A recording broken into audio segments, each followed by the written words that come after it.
Hi everyone, welcome to Physical Science. I wanted to take just a second to go through some really important things that will help you get started working in the course and working correctly and in the easiest way possible for you.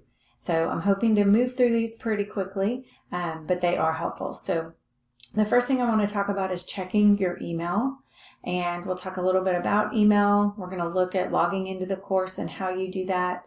How do you know which assignments you'll submit? How to work in the course on quizzes and tests, and then communicating with me. So as we get going, communication is key. So you guys and I are not in the same classroom every day. So this is the only way I'm able to get you information that you need to know. Missing assignments, failing grades, you're doing a great job, all of those kind of information, things that we would normally do in person, I'm going to be sending you those in email.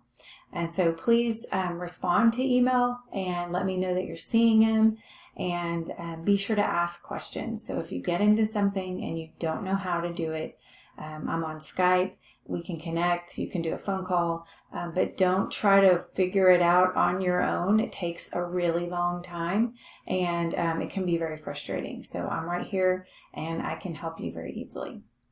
So the next thing I want to talk about is, especially if you're new to iCademy, but even those of you that have been with us a year or semester or so, I have a lot of students who only work off the daily plan.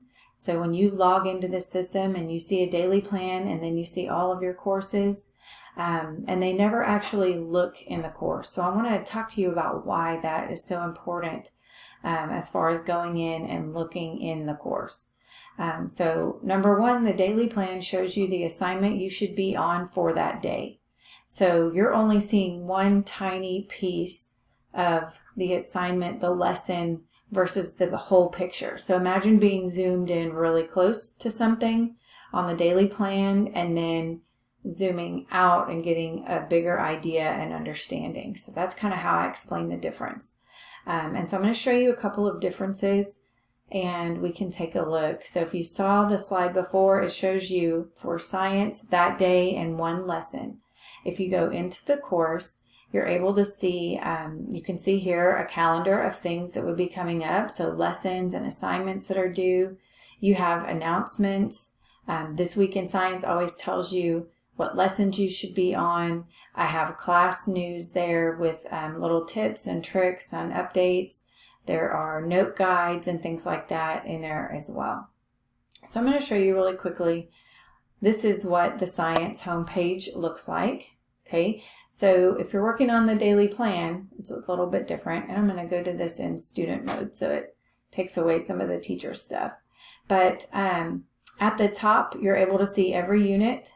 So you could click there if you're like, I'm working in Unit 1 on an assignment and I don't really understand the directions, but the directions were on the lesson the day before. If you needed to go back into that and look something up to work through a quiz or something, so you would click either under content, or you could click in the unit box at the top here.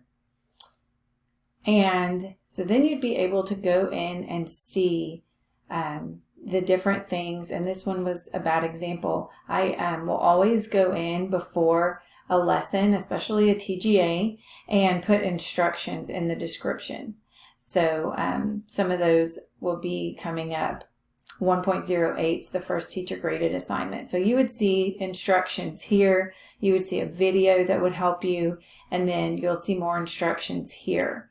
But if you get to this assignment and you're not really sure how to do it and you wanted to go back into the lesson, you would want to go back and review all of the slides in here, because this is the content where it teaches you how to do the math. And if you're only looking on the daily plan, you wouldn't see that. And so along the left side here, you can see all the lessons in the unit. So that's really handy to see, like, okay, I have all of these things to do.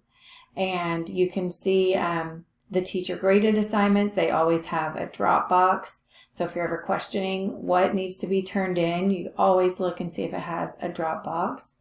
And then you're just kind of getting an overview. So you can look, instead of the daily plan being this only, you're able to look and say, okay, 1.8 has 3 parts to read through and a teacher graded assignment. Okay.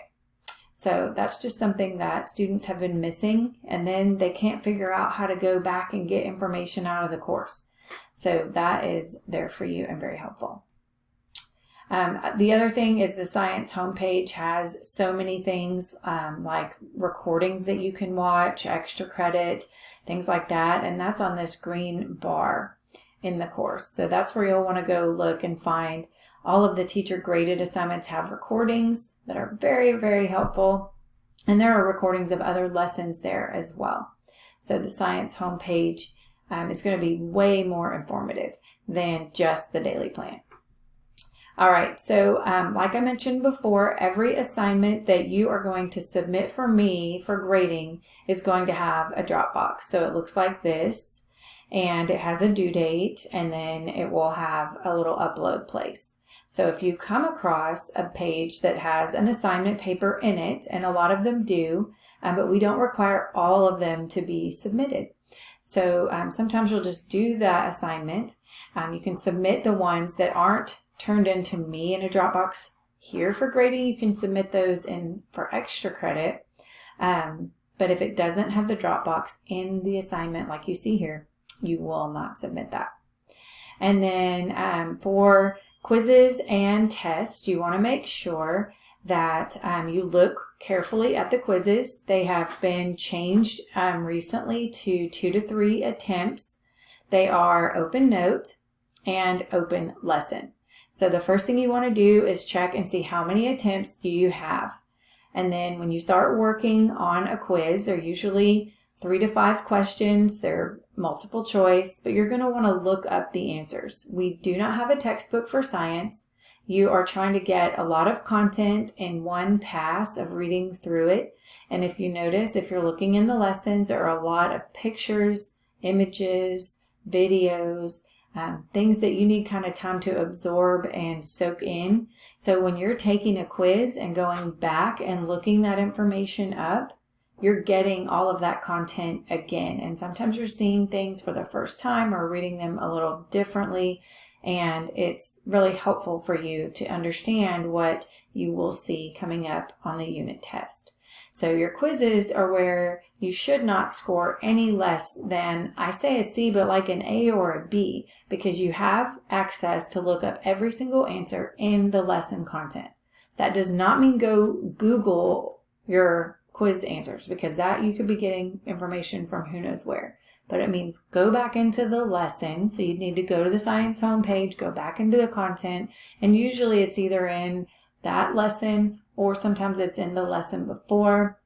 So look it up and use your attempts wisely, and so that you can just have high scores, A's and B's on all those quizzes. So when you get to a test, you're very well prepared, you have notes prepared, and you only get 1 attempt. So you want to do really well on that test. It's a 10-question multiple choice test on part 1, and part 2 every time is keywords, vocabulary matching. So you'll always want to have your vocabulary defined in your notes so that you can do well on that portion of your test. All right, so quizzes and tests. Hopefully that is clear.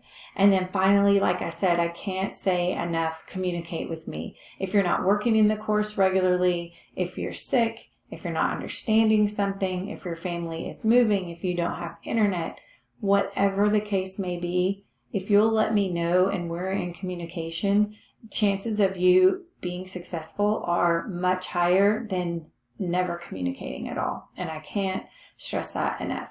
So you can call me anytime, you can Skype me anytime, text. So this is not my personal cell phone, but it's a Google text number. It does go to my cell phone, so we can communicate that way for quick questions. And then you can always come into Help Labs on Mondays. And sometimes those Help Lab dates and times change, so just watch for that. You will see that on your daily plan. But we can always communicate to figure things out, and I'm happy to help. I'm never annoyed or discouraged or frustrated to have to help you, because that's my job. So I look forward to working with you and hope you enjoy physical science. And I do hope that we get to connect this semester. Have a great day.